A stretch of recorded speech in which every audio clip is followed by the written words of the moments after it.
Welcome to Module 3. In Module 3, we'll be discussing the legal and regulatory considerations. In this module, we'll discuss state-specific healthcare regulations, medical license and certifications to practice, your local business license, and state-specific medication dispensing. So remember, in the United States of America, we all have liberties, so each state has its own specific regulations. And then if you boil it down to each county, now I'm in Florida, we have counties. I don't know, you may be in New York and there's boroughs.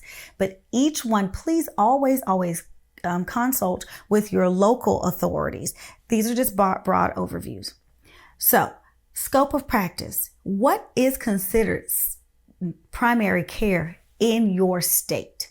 That's very important to look up and be aware of, because we want to stay within our scope of practice. We do not want to do things and build this entire practice and then we've been operating illegally, because that's too much blood, sweat, and tears to end up in trouble. So always review your state's certifications or your state's regulations about scope of practice. If you are going to operate a direct primary care, you have to do what's called Medicare opt-out. That means if someone is a Medicare recipient, so you're seeing patients that are over 65 years old, and they have Medicare. Medicare has boundaries that you cannot accept cash payments for that person, and they submit those claims for reimbursement to Medicare. So to stop that, one, you'll have to have your patient sign a consent form initially saying, hey, I've opted out of Medicare. And secondly, you have to formally sign a Medicare opt-out form. That form will be attached to this module so that you can complete that, just to keep all your T's crossed and all your I's dotted, as to not get into any legal troubles. Also, most of these attendees in this course are most likely nurse practitioners. In your state, look up, I know I'm in Florida, so in Florida, nurse practitioners can be autonomous or independent, meaning we do not need a supervising physician to operate a primary care practice. Now, if we're going to have a med spa or a dermatology practice, that's totally different. You do need a medical director. If you're going to be a primary care practice that offers aesthetic services, you will need a medical director. But check your states. Some states are extremely restrictive. I know that still in Mississippi, things are extremely restrictive in what nurse practitioners can and cannot do, even if they are autonomous and even if they have a medical director. So always go to Dr. Google and find your state and your state regulations for those things. In the medical license, again, I can only speak to the state of Florida because it's the only place I live.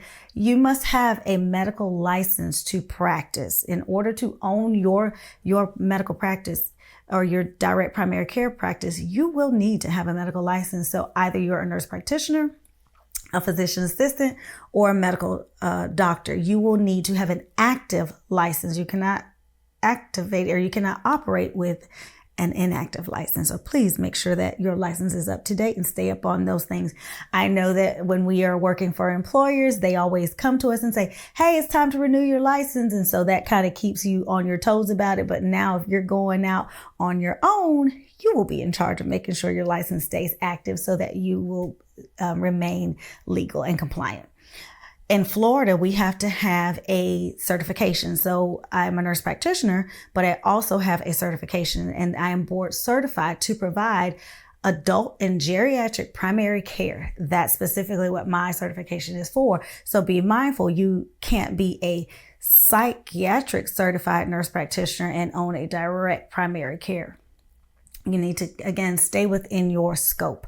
Make sure you're operating under your proper training. If you've been trained in women's health, make sure you're staying within your scope. And then when it comes to the local business, does your city, does your county require you to have a business license, or is your medical license enough? In the state of Florida, and I'm in Lake County, my nurse practitioner license was enough. I didn't need to have a business license specifically for Ultimate Health, and I didn't need any other type of license or business license. I am the business and the business is me, and they are one and the same. So be sure to do a little research. It's a simple Google search to determine, put your county name and the license, and it'll give you all that you need. I'm originally from Polk County, and I do know when I was doing research about opening a second location in Polk, they did require that I have a county specific license. So make sure that you get that wherever you're going to be opening your practice. And then if you decide as we go into the next module, if you'll be dispensing medications, make sure you're legally dispensing medications in your office. Make sure you're legally allowed to do so.